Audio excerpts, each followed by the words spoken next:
Hi friends, welcome to stitching school by జ్యోతి.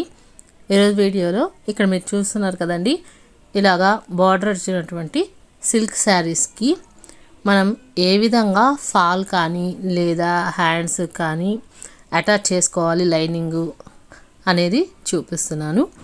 మామూలుగా మనకి శారీలో బార్డర్ కనుక వచ్చేసినట్లయితే ఈ విధంగా స్టిచెస్ని తీసేసేసి బార్డర్ని సెపరేట్ చేసి మనం కుట్టేస్తాము. అయితే ఈ సిల్క్ శారీకి వచ్చిన ఈ బార్డర్ అనేది మనకి సెపరేట్ చేయడానికి రాదండి. ఒకవైపు స్టిచ్ వేసి ఉంటుంది, రెండో వైపు మనకి ఫ్యాబ్రిక్తోనే అతుక్కున్నట్టుగా ఈ కర్వ్స్ డిజైన్తో వచ్చిందండి. సో ఇట్లాంటి బ్లౌజ్ పీసెస్కి హ్యాండ్స్కి ఏ విధంగా మనం లైనింగ్ అటాచ్ చేయాలో నేను చూపిస్తున్నాను. ముందైతే నార్మల్గా మనం హ్యాండ్ కటింగ్ అనేది ప్రాపర్గా లైనింగ్ని కట్ చేసేసుకోవాలి. సో ఇలా కట్ చేసుకున్న తర్వాత ఏ వైపు హ్యాండ్ పీస్ని ఆ వైపు పెట్టేసుకోవాలి. మీరు నార్మల్గా కుట్టుకునేటప్పుడు రైట్ లెఫ్ట్ కొంచెం చూసుకొని ముందుగానే సెట్ చేసుకొని పెట్టుకున్నట్లయితే మీకు హ్యాండ్స్ డిఫరెన్స్ అనేది తెలుస్తుంది. కొత్తగా నేర్చుకునే వాళ్ళకి ఇది కొంచెం కన్ఫ్యూజింగ్గా ఉంటుంది కాబట్టి ముందుగానే రెండింటిని సెపరేట్ చేసి పెట్టుకోండి. ఈ విధంగా మనము లైనింగ్ పీస్ని సెపరేట్ చేసుకున్నాము. అలాగే లైనింగ్ మనము మెజర్మెంట్ చేసుకున్నప్పుడు ఈ విధంగా పొడుగు అనేది ఈ లేస్ బార్డర్ని తగ్గించి మీరు మెజరింగ్ అనేది చేసుకోవాలి. ఎందుకంటే మనకి కుట్టుకునేటప్పుడు ఈ బార్డర్ యొక్క లెంత్ అనేది మనకి ఎక్స్ట్రాగా వస్తుందండి. కాబట్టి లైనింగ్కి క్లాత్ని మీరు తగ్గించి ఆ ఒక 1 ఇంచ్ తగ్గించి మార్కింగ్ చేసుకొని కట్ చేసుకోండి. ఇప్పుడు రాంగ్ సైడు రైట్ సైడు ఒక్కసారి చెక్ చేసుకుందాము.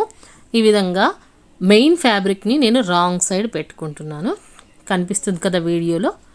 ఇలా పెట్టుకొని ఆ తర్వాత లైనింగ్ పీస్ని పెట్టుకుంటున్నాను. అయితే లైనింగ్ పార్ట్ని మనం ఏ విధంగా జాయిన్ చేయాలి అంటే యాజ్ ఇట్ ఈజ్గా మనం స్లీవ్ని ఏ విధంగా పెట్టుకున్నామో అలా కాకుండా ఇలా ఆపోజిట్ డైరెక్షన్లో అంచు మాత్రమే కలిసేటట్టుగా పెట్టుకోవాలి. అంటే మెయిన్ ఫ్యాబ్రిక్ యొక్క అంచు లైనింగ్ ఫ్యాబ్రిక్ యొక్క అంచు రెండు కూడా ఒకదాని మీద ఒకటి వచ్చే విధంగా పెట్టుకోవాలి. అలాగే మెయిన్ ఫ్యాబ్రిక్ ఉన్న బార్డర్ ఉంది కదా, ఆ బార్డర్ మీద కాకుండా లోపల వైపుకి పెట్టుకోవాలండి.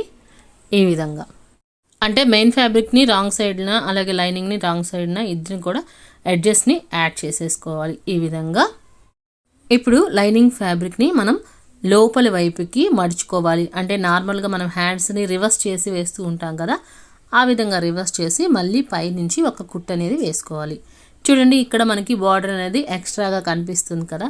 సో అందుకోసమే నేను లైనింగ్ అనేది మన బార్డర్ ఎంతైతే పొడుగు ఉందో అంటే వెడల్పు ఉందో అంత వెడల్పుని తగ్గించి మార్కింగ్ చేసుకుని కట్ చేసుకోమని చెప్పాను. ఇప్పుడు మెయిన్ ఫ్యాబ్రిక్కి మనం అటాచ్ చేస్తున్నాము.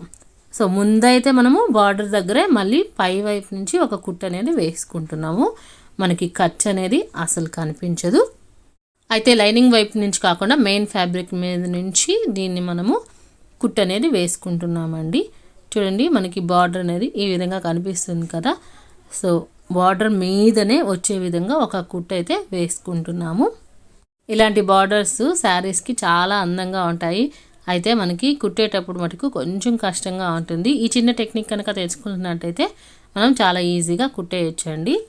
అలాగే వీటిని కుట్టేటప్పుడు మనకి స్టోన్ వర్క్ కూడా వస్తుంది కదా, అలాంటివి ఏమైనా ఉన్నట్లయితే తీసేసుకుని తర్వాత కుట్టుకోండి, లేదంటే నీడిల్స్ అనేవి విరిగిపోతాయి.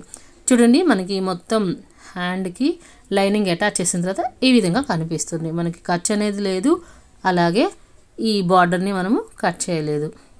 ఇప్పుడు పై వైపును కూడా మనము అటాచ్ చేసేసి క్లాత్ని కట్ చేసుకుంటే మనకి ఈజీగా, అంటే సిల్క్ ఫ్యాబ్రిక్ని మనం లైనింగ్ అటాచ్ చేసిన తర్వాత కనుక కట్ చేసుకున్నట్లయితే మనకి చాలా పర్ఫెక్ట్గా వస్తుందండి. ఇప్పుడు ఈ విధంగా లైనింగ్ని అటాచ్ చేసిన తర్వాత మనకి కుట్టు అనేది కనిపించకుండా ఉండాలి అని అన్నట్లయితే ఈ విధంగా బార్డర్ని కొంచెము మడత పెట్టి కుట్టు మీదకి వేసుకున్నట్లయితే మనకి నీట్గా ఉంటుంది. చూడండి, ఇక్కడ నేను వీడియోలో చూపిస్తున్న విధంగా నార్మల్గా ఒక సైడ్ మనం అటాచ్ చేసేసాము.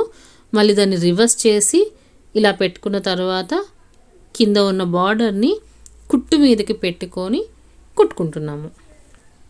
ఇలా ఉండటం వల్ల మనకి లేస్ బార్డర్ మీదే మనకి కుట్టు అనేది పడుతుంది ఒకటి. రెండవది మనకి మెయిన్ ఫ్యాబ్రిక్ మీద కుట్టు అనేది కనిపించదు, చాలా నీట్గా ఉంటుంది. మరి మీకు ఈ టిప్స్ అన్నీ కూడా యూజ్ అయ్యాయి అనుకుంటున్నాను. నచ్చితే ఛానల్ని సబ్స్క్రైబ్ చేసుకొని వీడియోస్ని లైక్ చేసి షేర్ చేయండి.